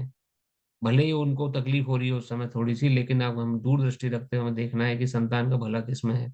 ये नहीं कि ममता में गिर के जैसा अच्छा बुरा कर रहा है करने दो। तो ये भावना जो संतान, स्त्री, घर और जब वस्तुओं के प्रति रखता है, व्यक्ति ज्ञानी है। अच्छी तथा बुरी घटनाओं के प्रति संभाव, समान भाव रखना, चाहे अच्छा हो जाए चाहे बुरा हो जाए।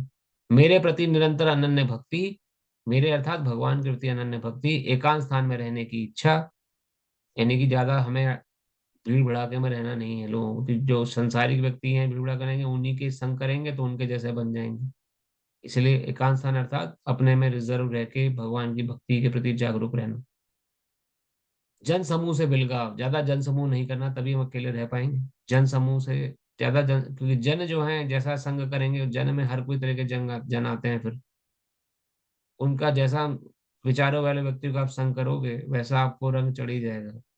जैसे ग्रुप में लोग क्रिकेट मैच की बड़ी, कुछ ऐसे फैन लोग हैं जो क्रिकेट मैच के बारे में बातें करते हैं, तो आप उन लोगों का संग करोगे तो आपको ऑटोमेटिकली मैच, क्रिकेट के प्रति, भले ही आप ना देखते हो लेकिन आपको मन करने लग जाएगा, अरे चलो थोड़ी बात हम भी इन्वॉल्व करें, थोड़ा बहुत तो जानते ही हैं हम भी। लेकिन संसार ऐसा दुखदाई है, भले ही कितनी आपने इमेजिनेशन या आप अजम्पशन लगा के रखी हो, होगा वही जो राम रची रहा था। तो इसलिए जन समूह से बिलगाव।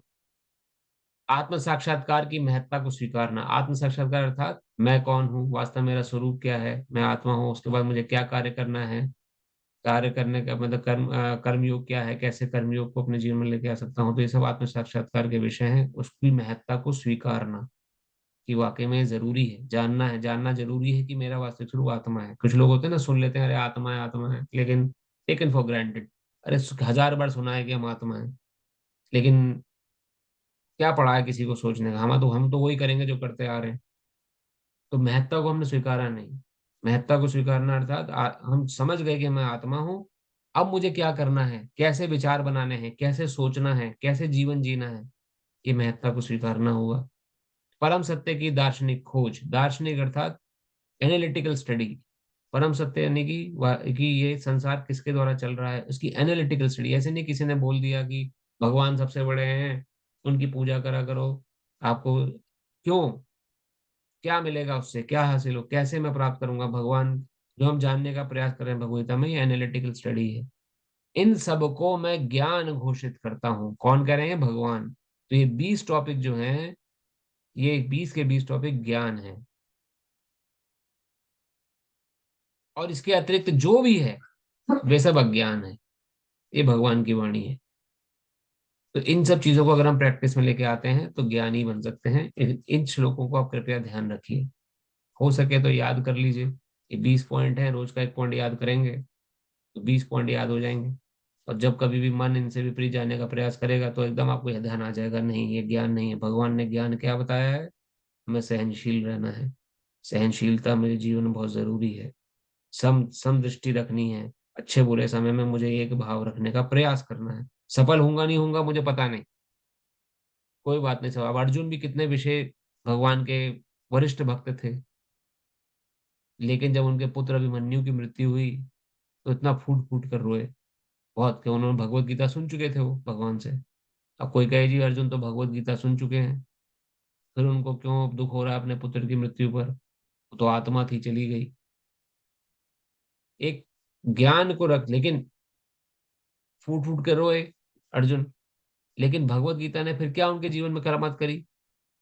कोई प्रश्न कर सकता है ना ये बात कि अर्जुन को रोना ही नहीं चाहिए था। भगवत गीता ने उनके जीवन में ये करामात करी कि जिस रात अभिमन्यु की मृत्यु हुई, उससे अगले दिन वो फिर से युद्ध करने के लिए खड़े हो गए। अगर किसी व्यक्ति ने भगवत गीता नहीं सुनी होती तो पुत्र की मृत्यु के साथ ही उसका भी कुछ ना कुछ हो चुका होता।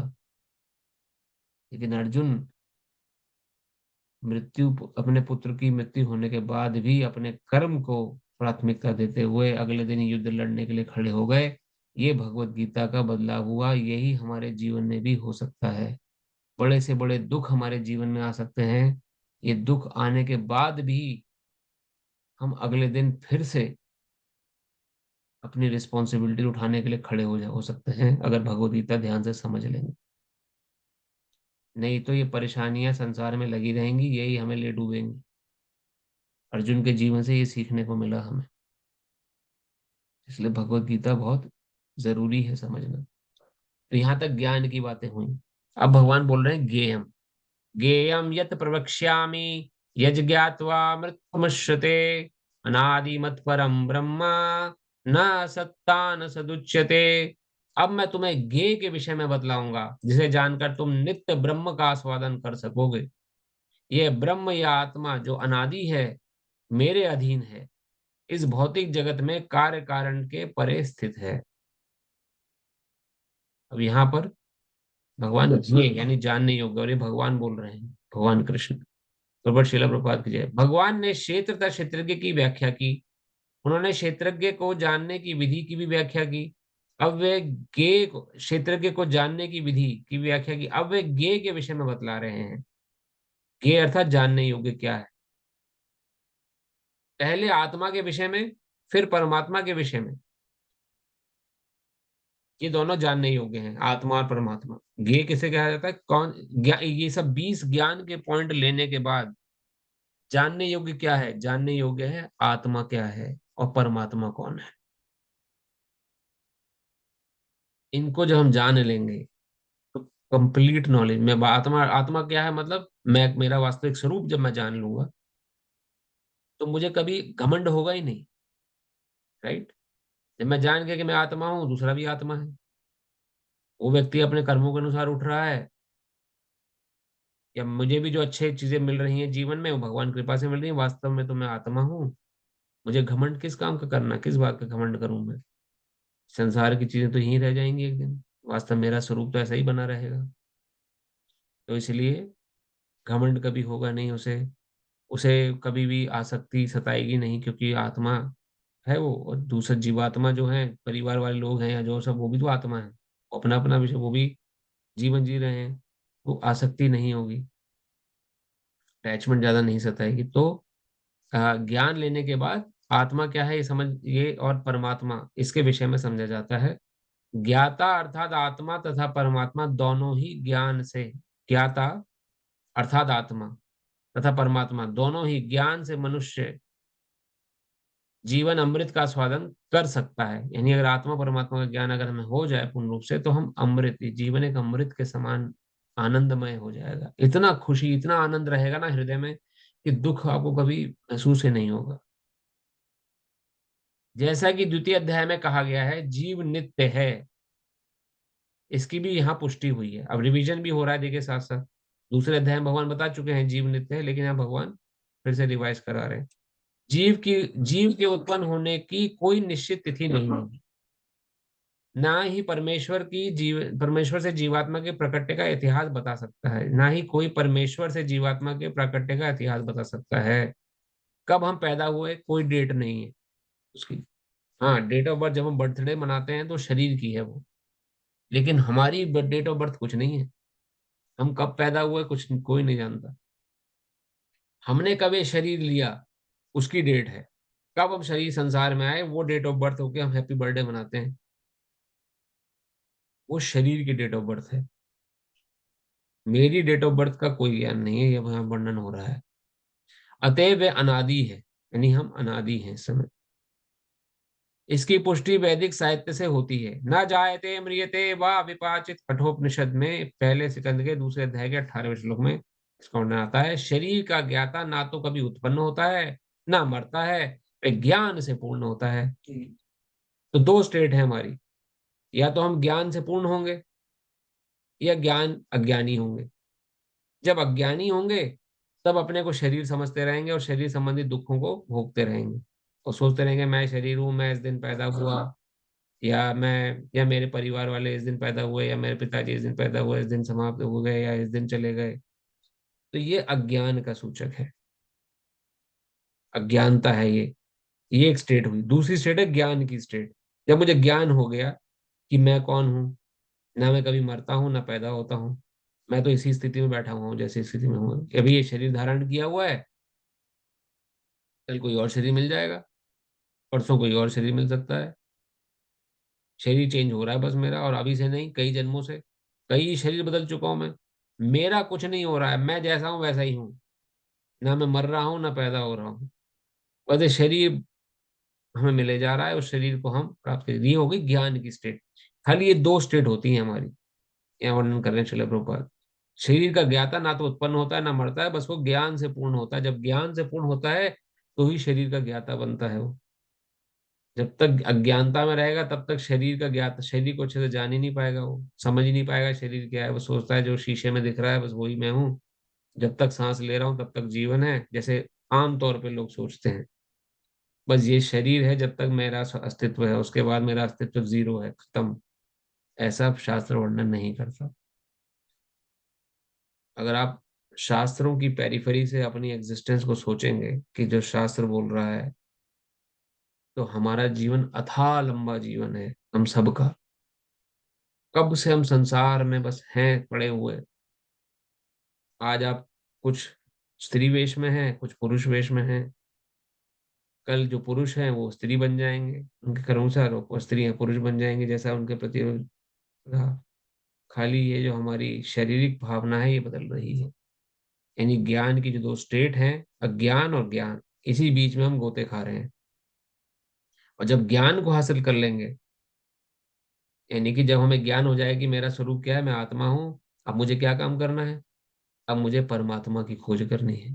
अब मुझे पता लग गया कि मैं शरीर नहीं हूँ। जब मैं शरीर नहीं हूँ तो मेरे लिए जितने भी संसारिक कार्य हैं वो कार्य मेरे लिए इम्पोर्टेंट नहीं है। मतलब इम्पोर्टेंट वो भी करना है मुझे, लेकिन वो अब सुप्रीम इम्पोर्टेंट नहीं है मेरे लिए। उनमें अगर मुझे लॉस भी हो रहा है तो कोई बात नहीं, अरे कोई बात नहीं, इसी शरीर का ही तो है वो। लेकिन मेरा एक्चुअल डेस्टिनेशन जो है वो भगवान का धाम है, परमात्मा है। इसलिए मैं कभी डिप्रेशन में नहीं जाऊंगा। जो संसार का लॉस हुआ, क्योंकि मैं समझ चुका हूँ कि मैं शरीर, मैं संसार का हूं ही नहीं। जैसे कि फॉर एग्जाम्पल आप कभी शिकागो तक या कहीं तक घूमने जा रहे हैं, कई बार हमने एग्जाम्पल लिया, रास्ते में कई बार विश्राम आले पड़ते हैं, विश्राम रुक के थोड़ा विश्राम कर लीजिए, रेस्ट एरिया जिसे बोलते हैं, चाय कॉफी पी लीजिए या कुछ खा पी लीजिए। थोड़े से ढाबे पड़ते हैं, कुछ लोग रुकते हैं वहां बीच में। अब ढाबे में घुसे, वहां पे कोई परेशानी चल रही है कि कब पुताई करी जाए, पैसा कम आ रहा है, ढाबे के मालिक जो हैं इस बारे में चर्चा कर रहे हैं। तो आप तो वहां रुके थे थोड़ा विश्राम करने के लिए, लेकिन उस परेशानी में सम्मिलित हो गए। अब आप भी डिस्कस कर रहे हैं, अच्छा आपको ये परेशानी हो रही है, कैसे करोगे पैसे का इंतजाम, अच्छा ऐसे करोगे, तो हम उसी में सम्मिलित हो गए। अपना असली गंतव्य भूल गए। हम जा कहीं रहे थे, रुके किसी और कारण से थे ढाबे में या रेस्ट एरिया में, लेकिन इन्वॉल्व किसी और काम में हो गए। लेकिन जैसे ही हमें तुरंत ज्ञान हो जाएगा, अरे मेरा तो डेस्टिनेशन कुछ और, मैं तो कहीं और जा रहा था, मैं यहाँ कहाँ फंस गया, तुरंत हम उस परेशानी से डिटैच हो जाएंगे। जो परेशानी उस रेस्ट एरिया के मालिकों को या ढाबे को हो रही है, तुरंत हमें कोई कोई सरोकार नहीं रहेगा फिर कि ये कब कब इसका क्या रेनोवेशन होगा, क्या होगा, कुछ नहीं, हमें कुछ लेना देना। अब तो हम अपने डेस्टिनेशन की तरफ दोबारा निकल लिए। तो ये हो गई ज्ञान की स्थिति।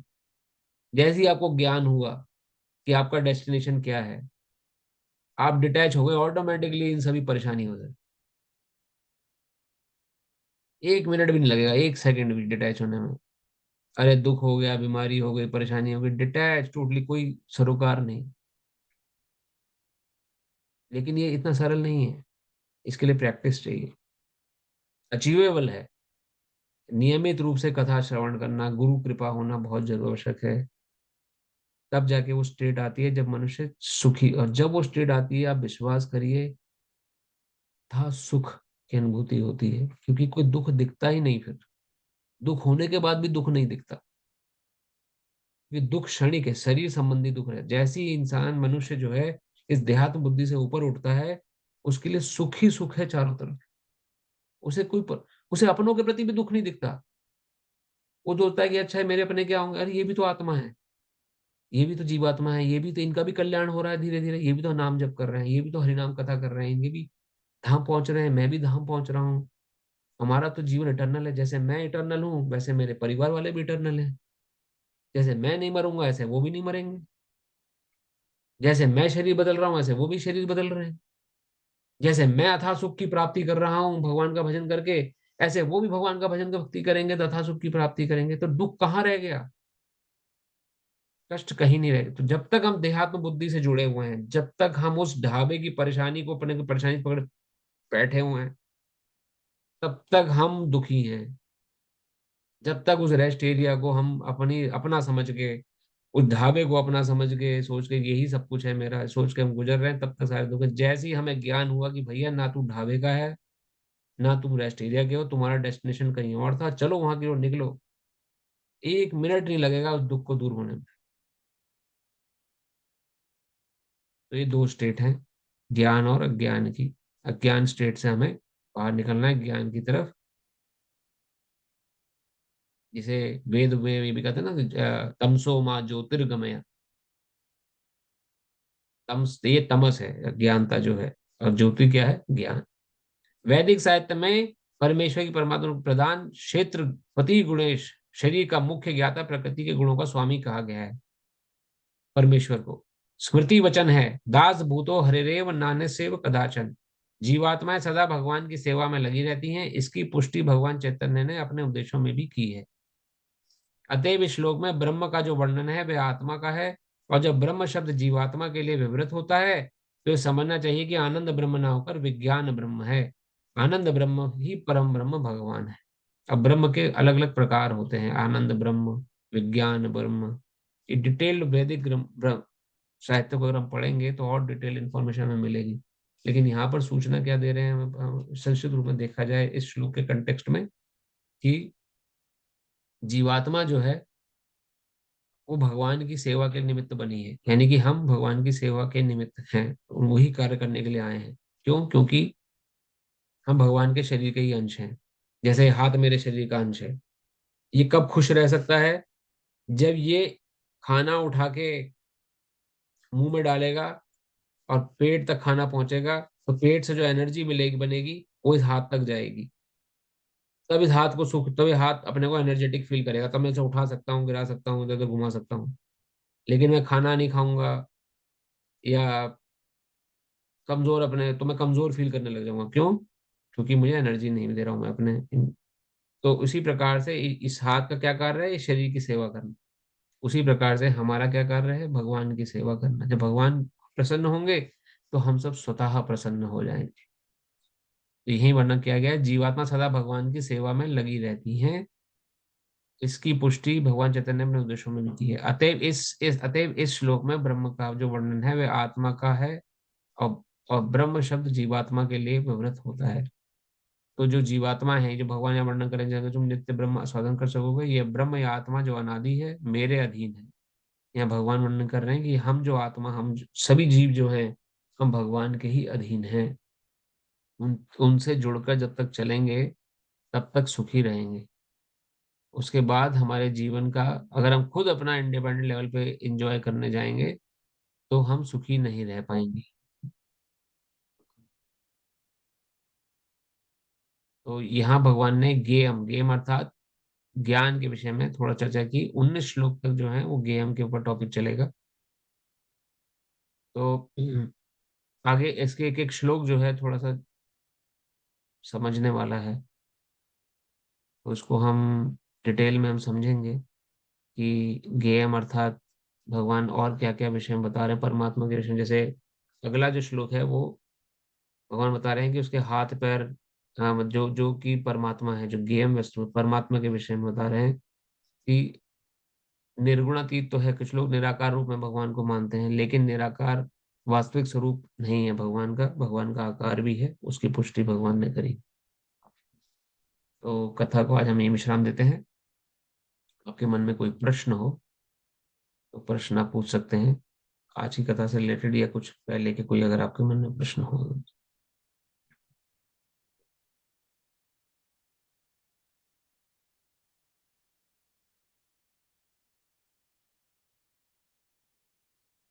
प्रभु टाइमिंग अब ये हो गया क्या, 8:30 बजे से रहेगी क्या टाइमिंग?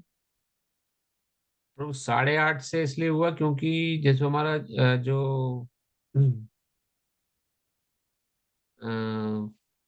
डे लाइट सेविंग वाला खत्म हुआ ना अभी, तो हम्म। उस उपलक्ष्य में जो इंडिया का टाइमिंग है वो अगर हम 9 बजे रखते तो इंडिया के भक्तों के लिए वो टाइमिंग हो जाता 8:30। हाँ। तो 8:30 से 10 थोड़ा सा लेट हो रहा था उनके लिए। तो अच्छा, मैंने ठीक है। आधा घंटा उधर बढ़ाया, आधा घंटा इधर कम कर दिया, ये इससे उसके जिससे कि दोनों को, सबको क्या टाइमिंग ठीक नहीं, सूट नहीं कर रहा है क्या bro? नहीं, ठीक है, मतलब मैं 9 बजे के कंफ्यूजन में था आज। ठीक है, वो कोई दिक्कत नहीं, हाँ अगर सारे भक्तों को सही लग रहा है तो कोई दिक्कत नहीं है।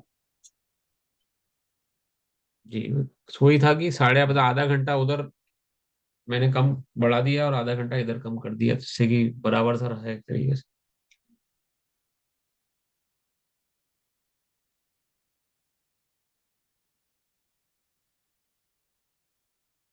कोई प्रश्न किसी का अगर हो, क्योंकि ये टॉपिक जो है थोड़े से अजय प्रभु जी कुछ बोलने वाले थे आप? नहीं, मैं यही कह रहा था। हाँ ठीक है प्रभु जी, टाइम में कोई दिक्कत नहीं है, है ना। चलिए ठीक है। तो इस ये जो हम टॉपिक पढ़ पढ़ने रहे से हैं। इतना समझ। हाँ, जी मतलब प्रभु ऐसे पढ़ने से इतना समझ नहीं आया था। पढ़ तो मैंने भी लिया था ये चैप्टर, पर लेकिन जब आपने आज समझाया अच्छे से विस्तार से, बहुत अच्छा क्लियर हो गया। ये सारे पॉइंट्स जितने भी थे सारे क्लियर हो ये यही माता जी गए। Thank you. एक्चुअली शिला प्रभुपाद वर्णन करते हैं, मतलब ये अपनी पितामह भी की और उनके भी दादा गुरु भी, कि जो आध्यात्मिक विषय है ये हम लगता है कि सेल्फ स्टडी हम कर सकते हैं ऐसा, मैं लेकिन जब हम ग्रुप में भक्तों नहीं, के ग्रुप वो में समझ बैठते हैं। नहीं आता। पढ़ा मैंने भी है एक दो बार, आत्मा परमात्मा ये सब गेम सब चीजें, पर नहीं ऐसे समझ नहीं आई। पढ़कर छोड़ दिया, रीडिंग की, बस जस्ट रीडिंग। हाँ, लेकिन आज समझ में आया कि वास्तविकता में इसका अर्थ क्या है इन चीजों का। बहुत बहुत ये अच्छा है, शुक्रिया। मतलब संघ का प्रभाव है माता जी, और गुरु महाराज जी का आशीर्वाद है। आप अगर बहुत समझ अच्छा पाए हैं एक्सप्लेन बस एक किया, ही बहुत अच्छा इन बातों किया। का। ये लैंग्वेज पढ़ते रहते हैं, कुछ समझ आती है कुछ नहीं आती। रीडिंग की बस पढ़ लिया, आज का जी अध्याय जी। खत्म। ये रोज सोचते हैं। तो इनका मनन करना बहुत जरूरी है, क्योंकि मैं हाँ, वही कह रहा था कि ये जो 13वें अध्याय से लेकर आगे के चैप्टर्स हैं ये थोड़ा सा हमें, और ये सारे जितने टॉपिक्स हैं ये एक एक बेस पर स्टैब्लिश्ड हैं कि हमें देहात्म बुद्धि से ऊपर उठना है। बिल्कुल सही कहा। अगर हम देहात्म बुद्धि में ही रहेंगे तो हम इन टॉपिक्स को समझ नहीं पाएंगे। अगर हम इसी कि हमें वही संसार में अटैचमेंट है बहुत ज्यादा, या घर गृहस्थी में अटैचमेंट है, या फिर इस संसार से परे हम सोच नहीं पाते हैं, तो ये टॉपिक्स हम पढ़ के भी समझ नहीं पाएंगे, क्योंकि हमें लगेगा कि ये कुछ ज्यादा ही ऊपर हाई फाई बातें हो रही हैं, या फिर कुछ अपना मनगढ़ंत नहीं, विचार निकाल समझ में सकते हैं ही नहीं उसका। आती प्रभु। मैंने देखा, हमने पढ़ा है कई बार, पर नहीं समझ में नहीं आती। बस जैसे रीडिंग करने नियम है कि एक अध्याय पढ़ना, पढ़ लिया, या एक श्लोक पढ़ना, हम्म। पढ़ लिया, बस खत्म।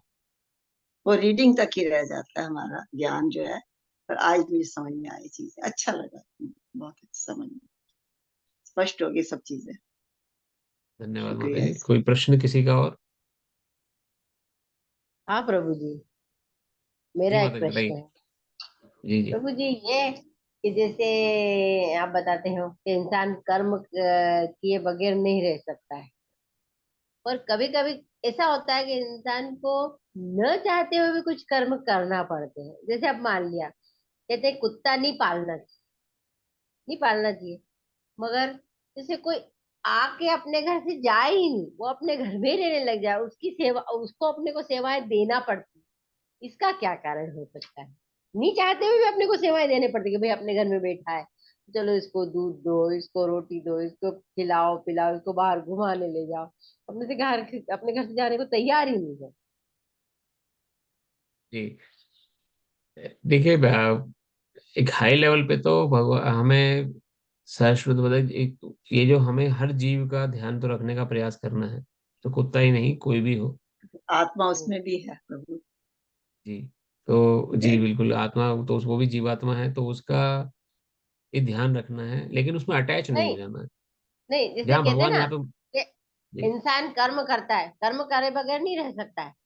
पर हम्म, वैसे तो बहुत सारे कर्म करते ही हैं यहाँ पर अब एक उसका न चाहते हुए भी काम करना ही पड़ता है कि हाँ अब ये है, तो इसको वही मैं अपने को आपको बता रहा था समझना ही पड़ता जहाँ कि अटैचमेंट नहीं हो, कर्म करो अटैचमेंट ना हो। ये जी बिल्कुल, एक कथा आती है भरत महाराज जी की, शास्त्र में। है।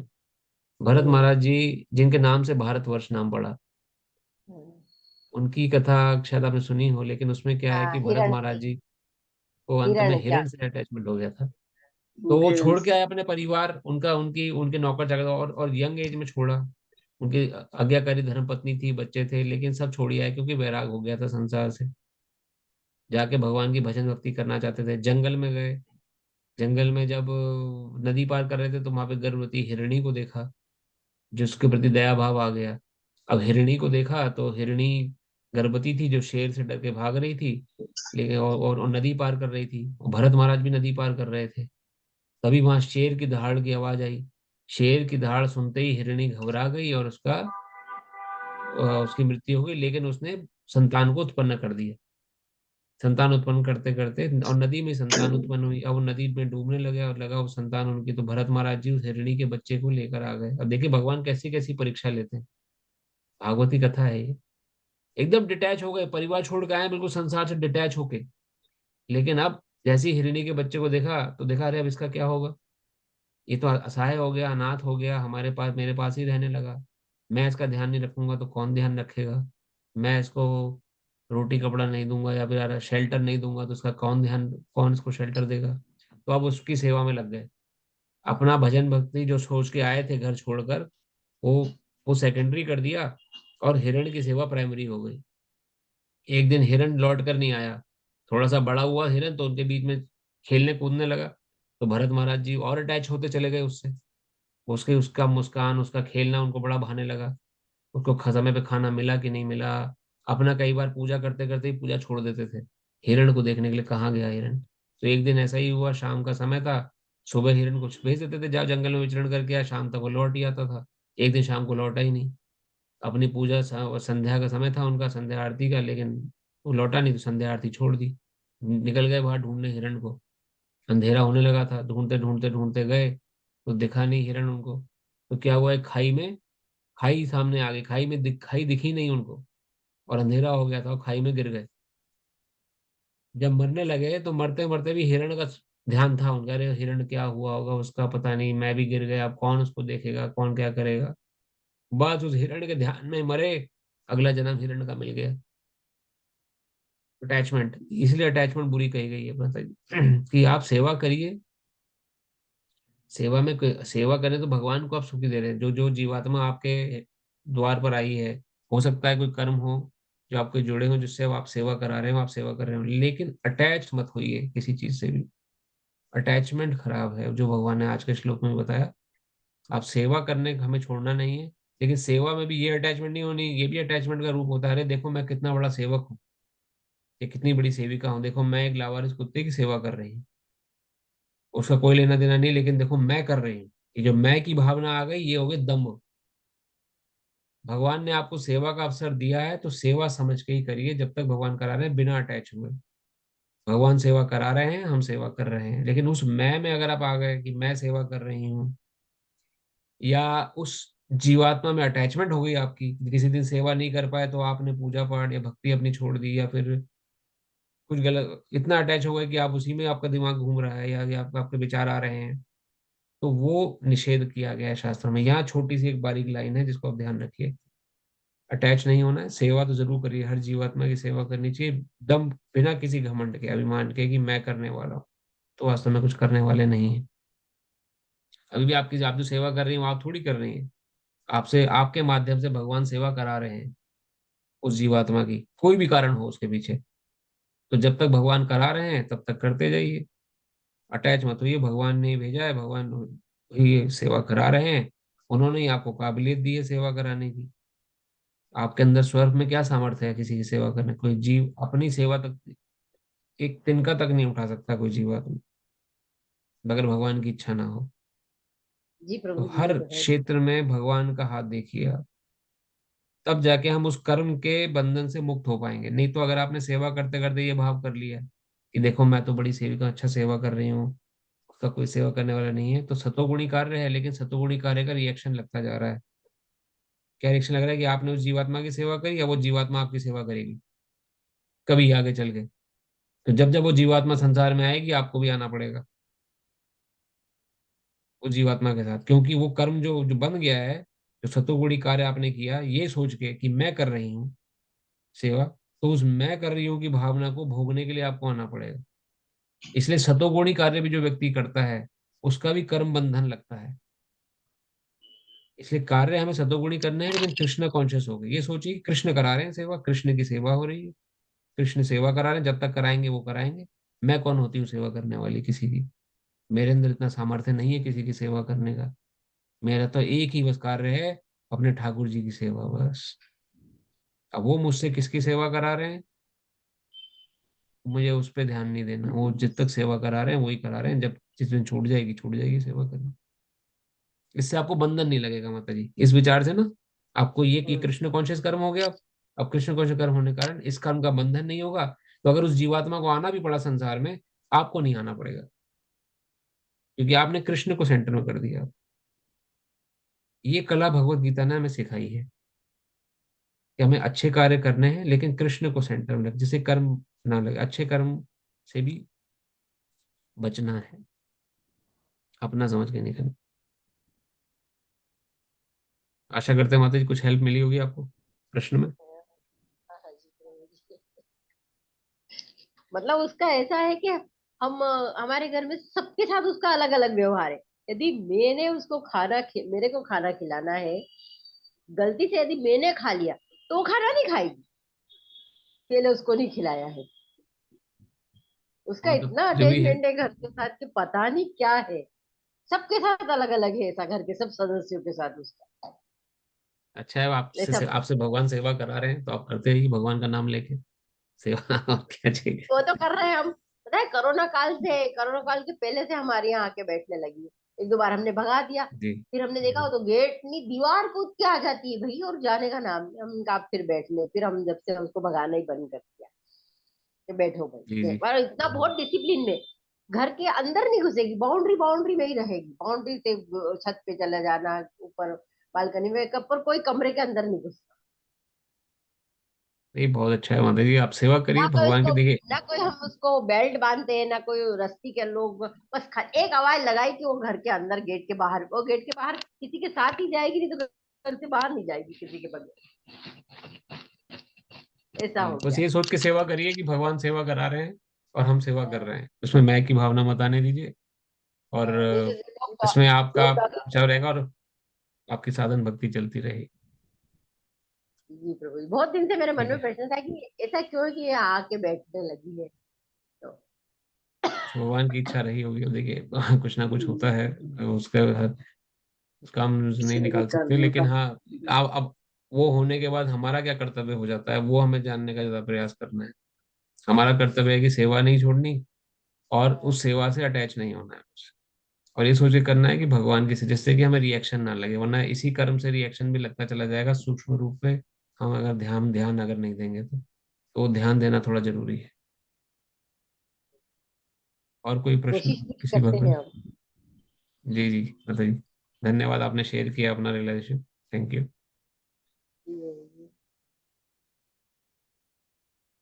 धन्यवाद आपका भी बहुत बहुत। हरे कृष्णा बताइए। हरे कृष्ण। कोई अगर प्रश्न ना हो अगर किसी भक्त का, तो कथा को हम विश्राम देते हैं। आप सभी का पुनः बहुत बहुत धन्यवाद, आप समय निकाल कर उपस्थित हुए। हम बहुत ही इंपॉर्टेंट सेक्शन से गुजर रहे हैं भगवद गीता के, तो आप आते रहिए और भगवान से हमारी प्रार्थना रहेगी कि हम सब इस भगवत गीता के जो पठन पाठन में लगे हैं, ये हमारे जीवन में हमें उचित ज्ञान और भगवान की भक्ति का समावेश करा सके और भगवान की कृपा हम सबको मिल सके। भगवत गीता मैराथन मंथ भी आ रहा है और मैराथन में भगवत गीता डिस्ट्रीब्यूट करी जाती है। तो हमारे बीच में गिरीश प्रभु हैं जो कि इस सेवा को हमेशा से करते आ रहे हैं। अगर आपको आपके परिवार में या कहीं पर भी किसी को भी अगर भगवत गीता चाहिए हो या किसी को आपको डिस्ट्रीब्यूट करनी है अगर भगवत गीता पूरे पड़ोस में या किसी मित्र को, तो आप हमें संपर्क कर सकते हैं। किसी भी लैंग्वेज में हम आपको भगवत गीता पहुंचाने का प्रयास करेंगे जिससे कि आप भगवत गीता को डिस्ट्रीब्यूट भी कर सकें। तो एक ज्ञान को डिस्ट्रीब्यूट करना भी अपने आप में एक बहुत बड़ी सेवा है। भगवान कहेंगे 18 अध्याय में, जो इस ज्ञान को डिस्ट्रीब्यूट करता है वो मेरा परम प्रिय भक्त है।